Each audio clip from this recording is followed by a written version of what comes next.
Hei, nagu te väga paljud teate, siis ma osalen ühes ülilahedas saates, aga täna on mul vaba päev ja täna ma saan teha seda, mida ma tahan teha. Ja mul on mega hea meel, sest et ma saan täna lõpuks minna külla oma vanatädile.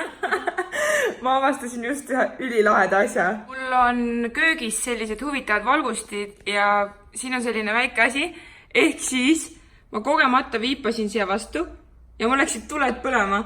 Ja nüüd, kui ma teen uuesti nii, siis need lähevad kustu.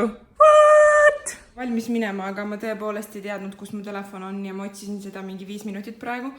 Aga tuli välja, et ma olin selle külmkappi pannud. Ehk siis inimesed, kui te vahepeal tunnete, et te olete liiga väsinud, siis lihtsalt puhake, sest et aju jookseb lihtsalt kokku.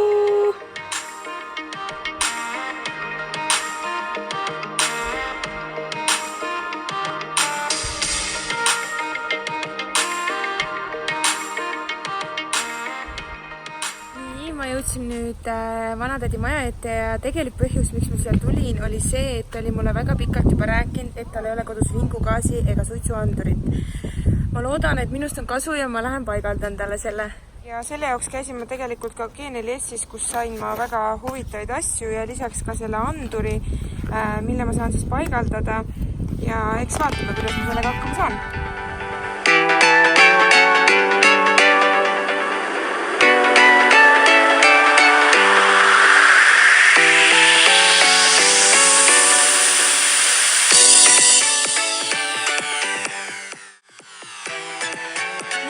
Asjad on välja võetud ja nüüd on vaja hakata tegutsema.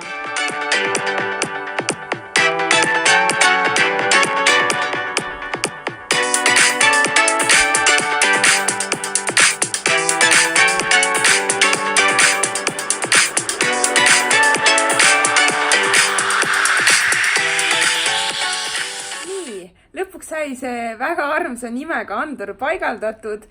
Et räägin natuke ka lähemalt. Nublu, suitsu ja vingugaasi andur. Tegelikult see on väga mugav asi, igale ühele teile koju.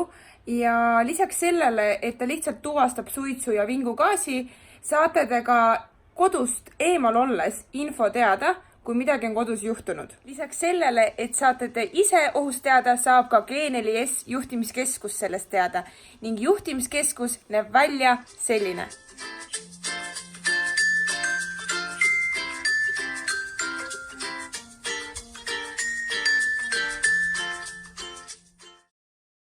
Nagu näha, siis oli neil väga palju tööd ning tollel hetkel ma ei hakanud neid rohkem segama, aga mida ma tahan öelda teile on see, et kõige olulisem on armastada, hoolida ja hoida oma lähedasi.